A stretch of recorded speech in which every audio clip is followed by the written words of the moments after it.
Bonjour Dominique. Bonjour Joseph. Donc il y a une relation posée de manière aujourd'hui quasi évidente entre la crise sanitaire que nous vivons et la crise écologique. Mais puisqu'en philosophie il nous faut questionner les impressions immédiates, est-ce que ces deux crises sont si liées entre elles? Est-on véritablement justifié à les relier? Et si oui, quelle peut être la nature de ce lien? Oui, alors elles sont liées, on va voir pourquoi, on va voir les raisons pour lesquelles on peut affirmer qu'elles sont liées, mais en fait l'idée est pas si bien passée que ça sur leur lien, et beaucoup de gens là récusent le lien. Alors d'où vient-il ce lien? Tout simplement, on a affaire à une zoonose. On a affaire à une maladie qui nous vient des animaux et qui nous vient de notre contact avec les animaux. Ça n'a rien d'extraordinaire. 60% des maladies infectieuses qui touchent l'humanité sont d'origine animale, sont des zoonoses. Mais attention, dans les maladies émergentes, c'est carrément 75% qui sont des maladies d'origine animale, des zoonoses. Alors pourquoi? Eh bien, en fait, dans le cas d'espèces, là, c'est très particulier puisque ce virus qui avait été identifié en 2002 avec le SRAS, on parlait de Covid-2 à l'époque, comme on parle l'an dernier, on parlait de Covid 2019, et donc on parle toujours de Covid 2019 puisque c'est le moment auquel le Covid 2019 a été identifié. C'est un virus dont l'espèce hôte, ça ne souffre pas de doute, est une espèce de chauve-souris. Et cette espèce de chauve-souris a vu son habitat traditionnel détruit. C'est la raison pour laquelle elle a été conduite à se rapprocher des habitations humaines. Et à partir de ce moment-là, elle s'est retrouvée en contact, en contiguïté avec des habitats humains et aussi des concentrations animales. Alors, il semblerait, c'est pas confirmé, il semblerait que le lieu de contamination ait été le marché de Wuhan, et sur lequel, effectivement, il y a tout un tas d'animaux sauvages, en cage, etc., dans un degré de santé, on peut imaginer, plus ou moins optimal. Et donc, ce virus, qui ne pose aucun problème à l'espèce, à son espèce hôte, en revanche, est passé peut-être un pangolin, on va savoir, bon, on saura ça plus tard, quand on aura trouvé le passé en zéro, et ensuite, évidemment, est passé là aux êtres humains. Et là, effectivement, avec les ravages et les symptômes que l'on connaît. On est dans la lignée dont je parlais tout à l'heure, c'est-à-dire un nombre de zoonoses qui augmente, et de façon générale, évidemment, un écosystème riche, un écosystème avec une grande diversité génétique, c'est un écosystème qui contient plein de virus, de bactéries, mais en fait, comme il y a une grande diversité génétique, les circulations sont assez rares. À partir du moment où tu réduis la diversité génétique, tu crées une pression qui va occasionner des circulations. Souvent, tu vas déstabiliser les populations. Et du coup, tu vas avoir soit des phénomènes de pullulement, c'est par exemple le cas pour les criquets, là, en ce moment en Afrique, etc. C'est le cas pour certains ravageurs qui touchent maintenant les cultures françaises du Sud jusqu'au-delà, au nord de Lyon désormais, qui nous étaient totalement inconnus autrefois. Et on a aussi le problème avec le changement climatique, c'est-à-dire que dans les maladies qui nous touchent maintenant, et elles font partie de ces fameuses zoonoses, il y a ce qu'on appelle les maladies infectieuses vectorielles, par exemple le chikungunya, le Zika, etc. Évidemment, les vecteurs qui autrefois étaient cantonnés géographiquement ont tendance, à cause du changement climatique, à s'étendre et à remonter vers le nord. Donc on a là, et c'est très intéressant parce que quand on parle de climat, on a des moyens de mesurer, on peut comprendre pourquoi lorsqu'on arrive à tel niveau de concentration, on aura tel type de destruction, etc. On peut les prévoir 30 ans, 40 ans, 50 ans, 60, un siècle à l'avance. En termes de biodiversité, rien. C'est trop compliqué pour qu'on modélise. On sait simplement, on fait bien, la corrélation elle est très claire, entre effectivement l'augmentation des zoonoses et la destruction des écosystèmes, ça, il n'y a absolument aucun doute. Mais on ne peut pas modéliser, on ne peut pas connaître à l'avance, et puis on ne peut pas connaître les effets en chaîne. Et c'est ça qui est intéressant dans la crise qui nous arrive, c'est-à-dire qu'en général, on dit, comme tu le sais, on détruit en masse autour de nous. Alors, les vertébrés, presque plus des vertébrés sauvages, c'est que 3% de la biomasse, et le reste de la biomasse, c'est un tiers sont les êtres humains, les 2 tiers sont les animaux domestiques. Donc, il n'y a plus rien, on a tout détruit. En revanche, le domaine où il restait beaucoup, c'est les petites bêtes, insectes et plus large, ce qu'on appelle les arthropodes, c'est-à-dire tous les êtres vivants non vertébrés et articulés. Bon, et bien là, ils s'effondrent. Donc, voilà, on sait tout ça, mais on peut pas voir le lien avec, en tout cas aujourd'hui, on peut pas voir le lien avec les destructions. Alors là, on a un sacré lien avec les destructions. Parce que ces quelques brins d'ARN, pour stopper l'économie mondiale, ont un coût qui va se chiffrer en centaines de milliards à l'échelle du monde, et on ne sait d'ailleurs pas jusqu'où il va aller, quels seront ses effets en chaîne, etc. L'histoire, c'est comme un écosystème. On ne peut pas modéliser. Et on ne peut donc pas connaître à l'avance. Donc on a un cas très, très, très intéressant. Une espèce de démonstration grandeur nature de l'effet de notre incurie écosystémique par rapport à nos sociétés et par rapport à nos économies. Je dirais qu'il y a encore un autre point de comparaison qui mérite d'être relevé. Eh bien, on a été averti à l'échelle mondiale par l'OMS le 31 décembre au soir. C'est là que l'alarme a été sonnée. Dans la nuit même, Taïwan a bloqué tout le trafic qui venait de la région de Wuhan. La Corée l'a fait à partir du 3 janvier. Et nous, comme tu le sais, on n'a rien fait. Il a fallu qu'on attende qu'on ait des morts sur le pas de porte d'à côté, c'est-à-dire le pas de porte italien, pour qu'on commence à comprendre qu'il y avait vraiment un problème. C'est fou. Alors que si tu regardes la littérature scientifique, ce phénomène de zoonose, mais tous les spécialistes, ça fait 20 ans qu'ils nous avertissent que ce genre de choses va nous arriver. Et effectivement, c'est la leçon que les Taïwanais, ils ont eu encore une épidémie en 2015, que les Taïwanais ont bien enregistré. Donc ils sont arrivés avec tout. Ils ont pris au sérieux tout de suite et ils ont fait ce qu'ils devaient faire. En fait, si tu regardes le ratio, le nombre de morts par million d'habitants, eh bien aux États-Unis, c'est 79. C'est le pays le plus, passe-moi l'expression, mais le plus merdique qu'on puisse connaître. L'Europe, c'est entre 20 et 25. Taïwan, c'est 0,3. La Corée, c'est 3. Tu as 2 pays civilisés. Tu as des pays qui commencent à déchoir de la civilisation, et t'en as un qui est vraiment un pays décadent. Ce sont les États-Unis. Donc, on a là aussi une autre leçon, c'est-à-dire que notre esprit est ainsi fait que rares sont les êtres humains, et encore moins les institutions, qui comprennent qu'il faut, de façon générale, anticiper qu'il y a certaines formes de danger. Quand on ne les anticipe pas, eh bien, on n'échappera pas à un certain degré de dégâts, c'est ce qui nous arrive. Maintenant, alors déjà dégâts pour la santé, mais derrière, on a vu des dégâts gigantesques pour nos économies, alors que ça aurait coûté très peu d'avoir des masques, d'avoir du gel hydroalcoolique, etc. Bon, d'avoir des tests. Mais aussi, ce que ça nous montre, c'est que, effectivement, dans le cas du vivant, on ne peut pas prévoir, mais quand le danger est immédiat et immédiatement visible, le climat, c'est retors. En fait, les émissions d'aujourd'hui, c'est le climat qu'on aura entre 2040 et 2050. Donc, si on voulait, voilà, c'est déjà trop tard.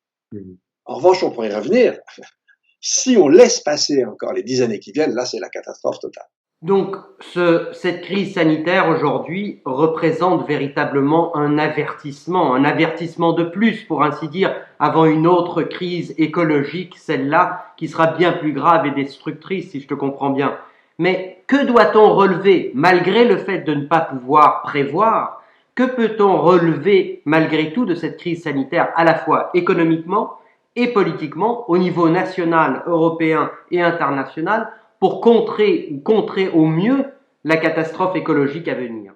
Là, on a un exemple très clair du coût auquel peut conduire la destruction des écosystèmes.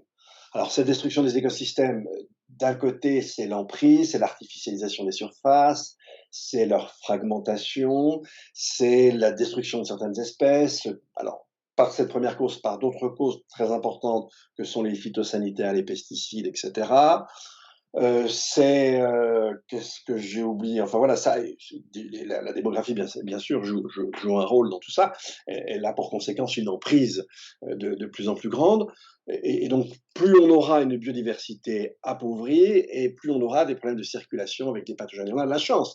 Là, on a un virus qui n'atteint qu'une partie, vraiment plutôt les personnes âgées, et encore parmi les personnes âgées, celles qui sont les plus à risque, c'est celles qui ont d'autres difficultés que l'âge. Mais ce virus aurait très bien pu, par exemple, toucher les gens jeunes. exclusivement les gens jeunes. Il aurait pu avoir un taux de mortalité supérieur. Il aurait pu avoir des capacités de diffusion encore plus grandes, etc. Donc voilà, dans notre malheur, on a une certaine forme de chance. Et puis maintenant, il faut bien savoir que si on a un virus de ce type-là qui revient dans 3 ou 4 ans, on ne pourra pas arrêter les économies. Elles seront encore exsangues. Et puis imagine, mon cher Joseph, qu'on soit obligé de poursuivre le confinement jusque fin juin et qu'on ait un mois de juin comme l'an dernier. C'est l'horreur. Oui. Bon, alors là, je ne parle que de biodiversité. Maintenant, la biodiversité dérégulée, détruite, c'est des pathogènes plus importants, ça concerne les cultures. Et puis bien sûr, derrière, on a le changement climatique qui arrive. Je disais tout à l'heure qu'on serait à une température moyenne en 2040 de plus de 2 degrés en moyenne, température au sol, par rapport à la température moyenne de la seconde moitié du 19e siècle. C'est énorme, ça veut dire que là, tu auras déjà dans la zone intertropicale plusieurs jours par an où en fait on aura des conditions d'accumulation de chaleur et d'humidité qui font que tu ne peux plus évacuer la chaleur de ton corps. C'est-à-dire tes capacités de régulation thermique sont saturées. Et en 7 à 8 minutes, si tu n'as pas l'occasion de trouver un refuge plus frais, évidemment, la température interne monte, elle excelle les 41 degrés, et là, comme tu le sais, on meurt.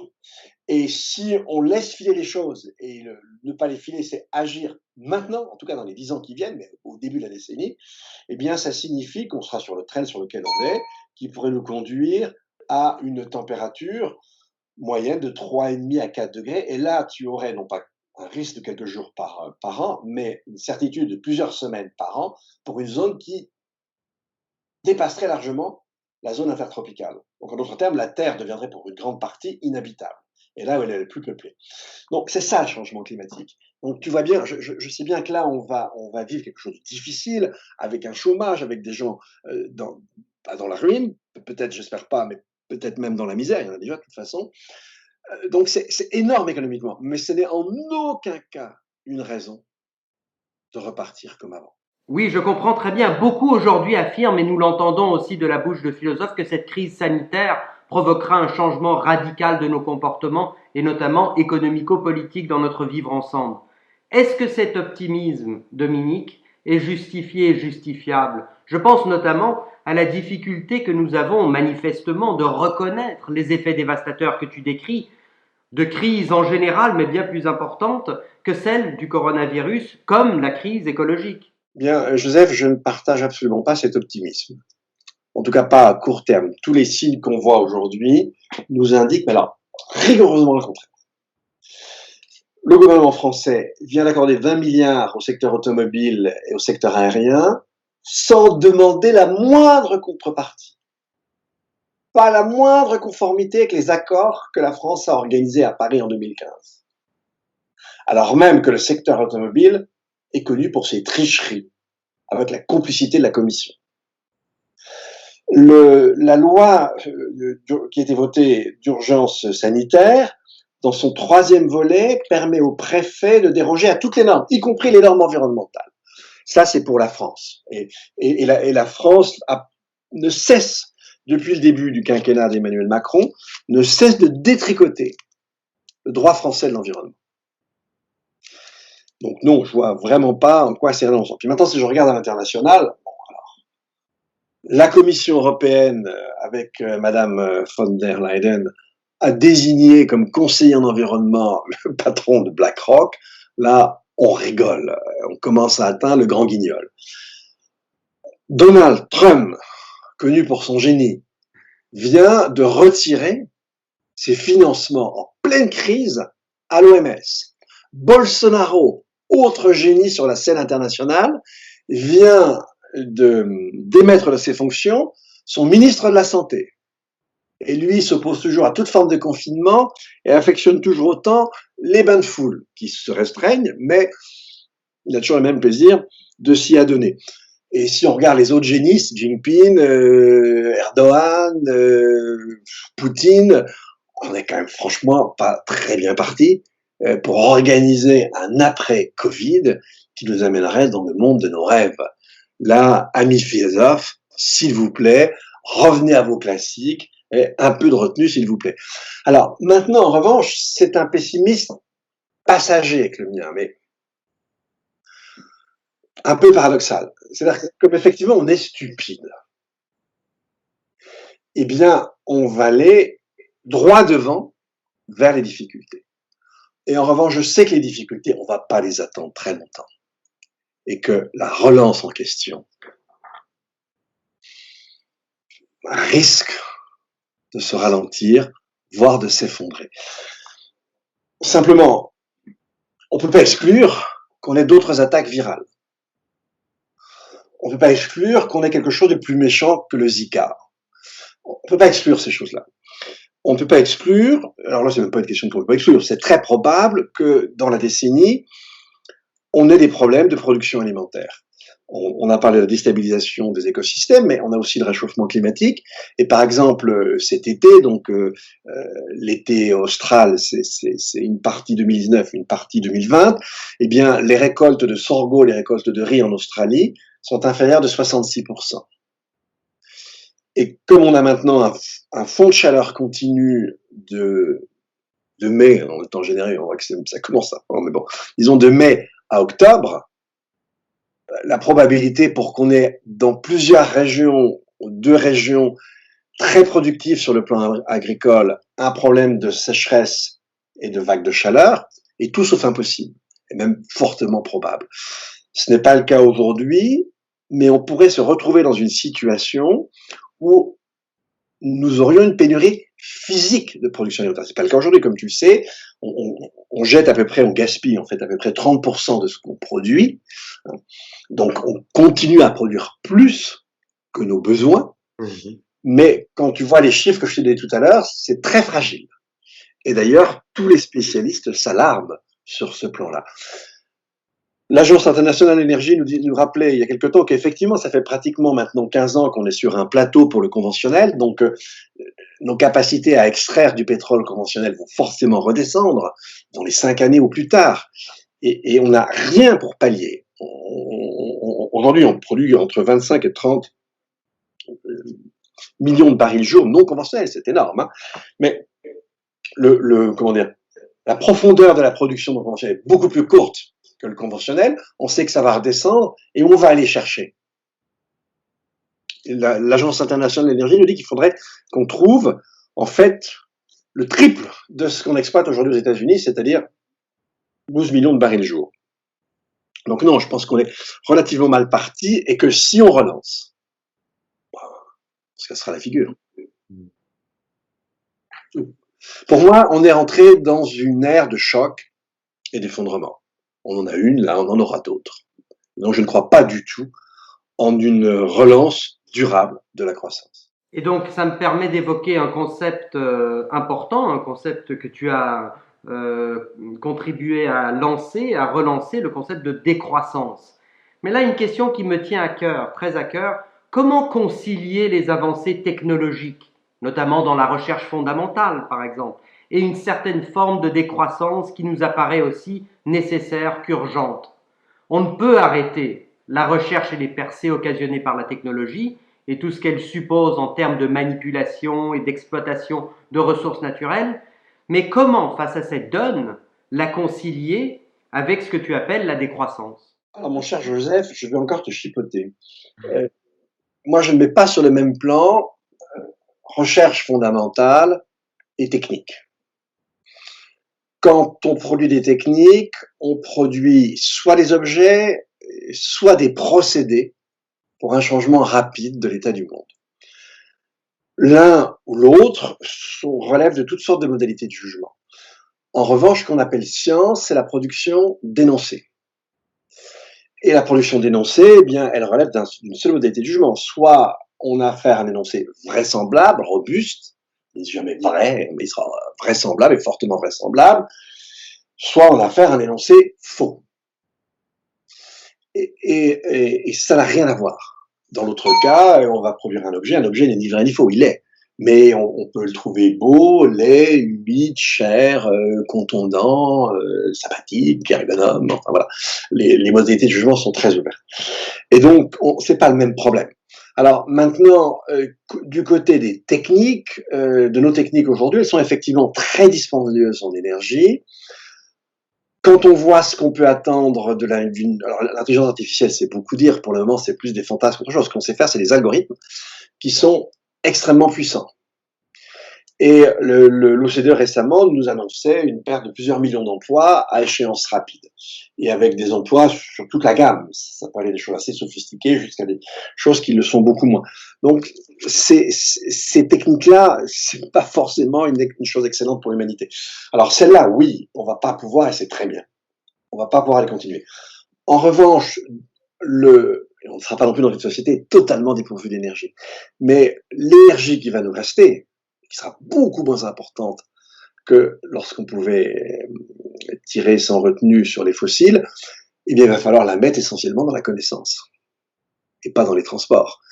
Et enfin, moins en priorité dans la connaissance, un peu dans les transports, mais ça va être dans la connaissance que ça va devoir aller en priorité. Et là, au contraire, la connaissance est fondamentale.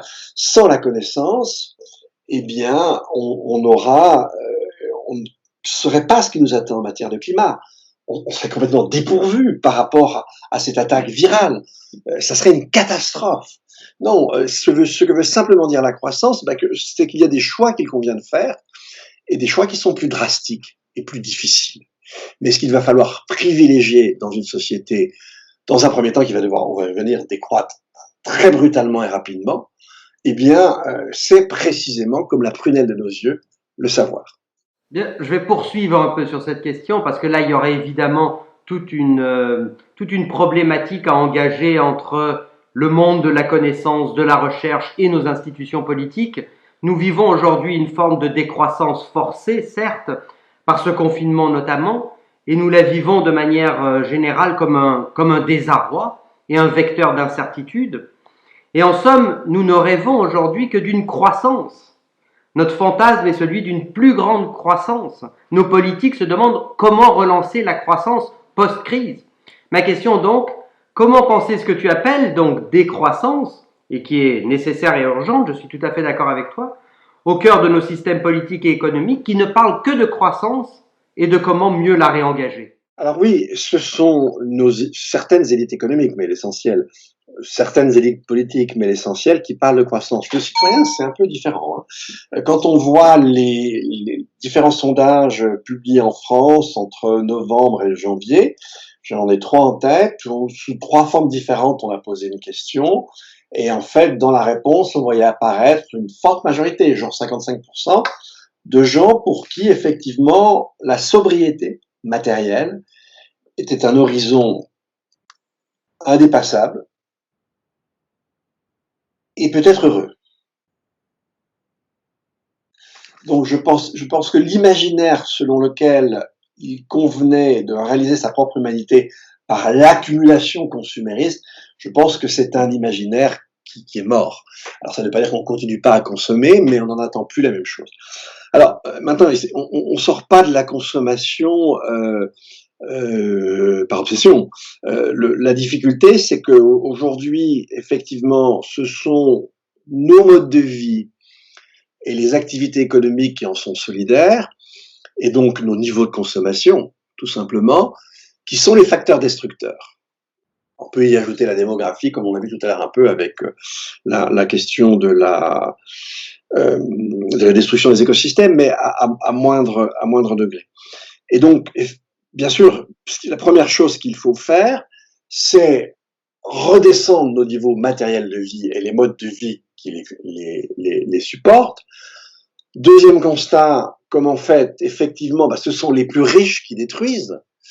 Je te rappelle ce chiffre bien connu, c'est un peu moins, mais peu importe, les 10% les plus riches au monde émettent plus de 50% des gaz à effet de serre, et un peu plus des 50% les plus pauvres émettent au mieux 10% des gaz à effet de serre. Et donc, si tu supprimes 50% de la population les plus pauvres, comme certains ils le fantasment, ça, tu n'as rien changé à ton problème. Donc, on doit redescendre nos niveaux de vie, et comme effectivement, ce sont les plus riches qui sont les plus destructeurs, bien, on doit resserrer les inégalités entre nous. Et comme on a tellement détruit, mais vraiment tellement détruit, et on en voit un petit peu les conséquences avec ce Covid, eh bien, on va devoir non pas simplement vivre avec une empreinte écologique d'une planète, mais pendant un certain temps, on va même devoir se situer en dessous d'une planète pour permettre aux écosystèmes que nous avons détruits, au sol que nous avons détruit, de se régénérer. Et donc, c'est ça qui doit nous amener à descendre. C'est pas, de même, si vous voulez, la question du protectionnisme, on n'est pas pour un protectionnisme en soi, on s'en fout complètement. Simplement, on doit effectivement relocaliser, et pour les questions d'énergie, qui va nous manquer, et dont l'usage détruit le climat, et tout simplement pour construire une certaine résilience. Donc, la décroissance, c'est pas une fin en soi. C'est une conséquence de la prise de conscience d'une situation. Et là, effectivement, si on regarde ce que nous dit le GIEC, si on veut ne pas exploser la barre des 2 degrés dont j'ai parlé tout à l'heure, eh bien, il faudrait réduire d'un peu plus de la moitié les émissions carbonées mondiales en 10 ans. Et pour y parvenir en 10 ans, il faut faire l'essentiel de l'effort au début de ces 10 ans.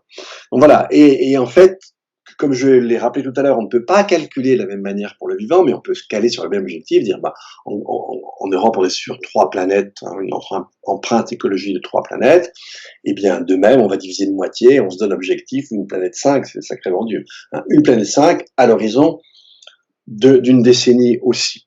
Donc on doit décroître brutalement pour ensuite décroître très lentement et finir par trouver une vitesse de croisière.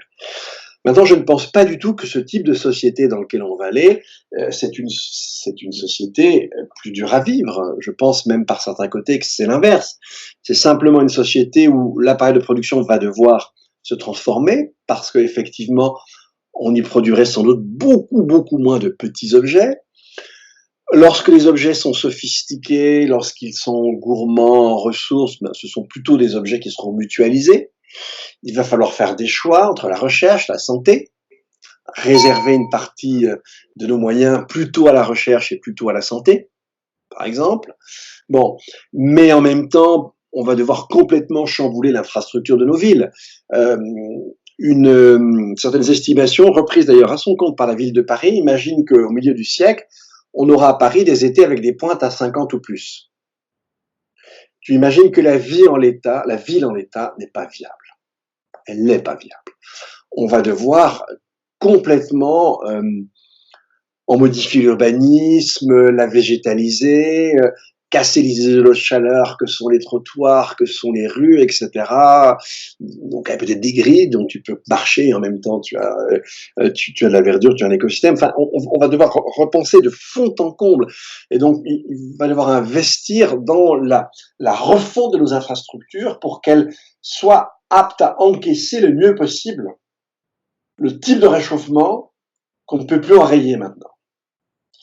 Et donc, c'est pas les activités qui vont manquer. Si effectivement l'énergie, on la concentre ailleurs, on va devoir avoir une agriculture où on aura une part de la population économiquement active de 20 à 30% qui va devoir être allouée à la production de nourriture, avec sans doute une certaine forme d'intermittence.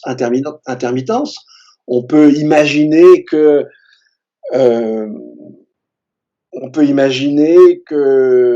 eh bien, au moment de préparation des sols, au moment des récoltes, il y a une partie des populations urbaines, comme ça s'est passé autrefois dans l'histoire, comme ça se passe, encore au Pérou, par exemple, qui ait une espèce de service agricole et que quelques jours dans notre année soient rendus aux activités agricoles. Enfin, on peut imaginer des schémas très très différents, mais on peut imaginer que cette société, c'est une société avec une plus grande harmonie avec la nature. C'est une société dans laquelle l'adversité sociale est très réduite. C'est une société, on est beaucoup moins sous la tutelle d'une bougeotte et d'une concurrence complètement folle. C'est une société où on peut y vivre de manière plus sereine, avec un rythme plus doux et plus lent. C'est pas du tout le goulag. Et c'est pas du tout la société du petit père des peuples, que la chose soit très claire. Donc, on peut imaginer que c'est une société au bout du compte dans laquelle il fera vraiment mieux vivre. Toute la difficulté, c'est la période de transition, où là, il faut changer les habitudes, il faut aller très vite, il faut avoir une force d'organisation complètement dingue pour faire dériver sans mettre tout le monde au chômage, pour changer en 10 ans l'appareil de production. Alors, c'est un peu moins rapide que l'entrée dans une économie de guerre, mais c'est plus complexe. parce qu'il va pas falloir faire que des armes, et moins possible d'ailleurs. Mais bon, donc du coup, voilà un petit peu les défis qui sont devant nous. Alors c'est ça une société décroissante avant d'atteindre un certain degré de stationnarité. Très court, Dominique, pour revenir au rapport entre technique et crise écologique, le problème de la 5G, qui est en voie de s'installer, comme tu sais, et la prolifération d'ondes qu'elle occasionne afin d'accélérer nos débits de réseaux informatiques. N'y a-t-il pas là, précisément, un comportement puissamment dévastateur pour l'environnement et justement une des preuves que nous ne tirons absolument pas les leçons de ce que nous vivons aujourd'hui? 5G, c'est niet. Ça fait partie de la folie ambiante. Hein, comment dire, d'un côté, les data centers jusqu'aux terminaux, nos smartphones, nos tablettes, nos ordinateurs, c'est aujourd'hui déjà 4% des gaz à effet de serre mondiaux, plus que le trafic aérien. Or, le taux de croissance de tout ce secteur, c'est 9% par an. Et en faisant la 5G, tu vas encore accroître très sensiblement ce taux de croissance. Donc, s'il y avait un truc à ne pas faire, c'était celui-là. Et évidemment, on le fait. Dernière question, quel est ton antivirus philosophique? Alors, il n'est pas directement philosophique. J'ai un morceau que j'écoute beaucoup en ce moment, c'est mon antidote contre le Covid-19. Je ne sais pas si les brins l'ARN l'apprécient, Schubert, mais c'est le trio puissant de Schubert et qui était immortalisé par le film de Stanley Kubrick, Barry Lyndon. C'est le moment où on voit la comtesse de Lyndon apparaître pour la première fois et c'est un moment magnifique. Merci beaucoup, Dominique.